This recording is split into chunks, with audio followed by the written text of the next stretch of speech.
সদস্যরা এখানে উপস্থিত আছেন ধারণ করছেন সেই সকল আহত সবাইকে চেক বিতরণ করতে পারলে 40টা পরিবারকে তারপরে ইউনূস সাহেবদের তত্ত্বাবধান জেলা পর্যায়ে যে কমিটিটা, সেই কমিটির সভাপতি হলো জেলা ম্যাজিস্ট্রেট। জেলা ম্যাজিস্ট্রেট মানে জেলা প্রশাসক আর কি। আর এই কমিটিতে আরও অনেকজন আছে, পিপি আছে, ছাত্র সমন্বয়করা আছেন, তারপর হচ্ছে অতিরিক্ত জেলা ম্যাজিস্ট্রেট আছে। এই কমিটিকে বলা হয়েছে যে এই কমিটির কাছে যাদের এরকম হয়রানিমূলক মামলা আছে সেই মামলাগুলো 31 ডিসেম্বর হচ্ছে লাস্ট ডেট।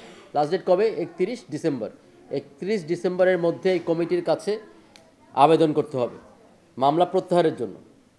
আবেদন করলে সেই আবেদনগুলো তখন আমরা যাচাই বাছাই করে আমরা যে পিপি আছেন, পাবলিক প্রসিকিউটর বলা হয় যাকে, সে পাবলিক প্রসিকিউটর, বিজ্ঞ পাবলিক প্রসিকিউটরের কাছ থেকে মতামত নিয়ে আমরা প্রত্যাহার করার জন্য এটা আমরা ন্যাশনালি, যেটা সেন্ট্রাল গভর্নমেন্ট, সেই সেন্ট্রাল গভর্নমেন্টের কাছে, কেন্দ্রীয় সরকারের কাছে পাঠিয়ে দেব।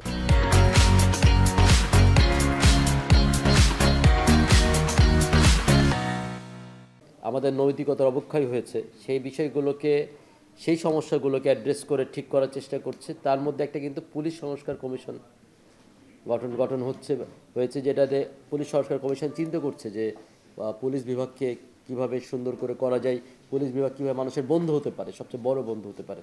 হ্যাঁ, এবং প্রত্যেকটা ক্ষেত্রেই যে দুর্নীতি দমন যে কমিশন আছে সেটারও সংস্কারের জন্য আজকে কিন্তু কালকে রাতে একটা টিম এসছে, সেই টিমটা এই রংপুর বিভাগে কাজ করছে, আজকে ওনারা কাজ করবেন। এরকম সংস্কার কমিশনগুলো গঠন হয়েছে।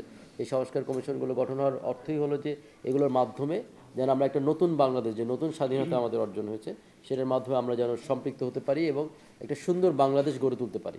আর এই যে বিষয়গুলো, চাইল্ড হ্যারাসমেন্ট, বাচ্চাদেরকে, শিশুদেরকে ধরে নিয়ে যে, আন্ডার এজকে ধরে নিয়ে যে, এই সকল বিষয়, এই সব বিষয় ওটার মধ্যে থাকবে ইনশাল্লাহ, আমরা আশা করছি। আজকে এখান থেকে এখানে যেহেতু আমাদের মহানগরের সবাই আছেন মোটামুটি, আর যারা নাই, যে সকল আহত তারা, তাদেরকে আপনাদের মাধ্যমে খবর যাবে, আমরাও জানাবো। সেটা হলো 4 ডিসেম্বর, বুধবার হচ্ছে সেদিন, ডিসেম্বরের 4 তারিখ বুধবার। আমরা আবার আপনাদেরকে নিয়ে বসতে চাচ্ছি, যারা আহত হয়েছেন, এবং সমন্বয়কদেরকে আমরা বলবো যে মহানগরের যারা আহত এরকম আছেন সবাইকে নিয়ে বসার জন্য, যে আমাদের যে ফর্মটা আছে সেই ফর্মটা যেন আমরা জোনে জোনে যারা আহত হচ্ছেন সেই ফর্মটা যেন ঠিকমতো পূরণ করতে পারি।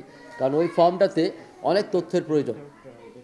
সেই তথ্যটা একমাত্র আহত ব্যক্তির পরিবারের কেউ যদি আমাদের কাছে আসে, অথবা আহত ব্যক্তি যেমন নিজে এসছেন, এরকম হলে আমাদের জন্য সুবিধা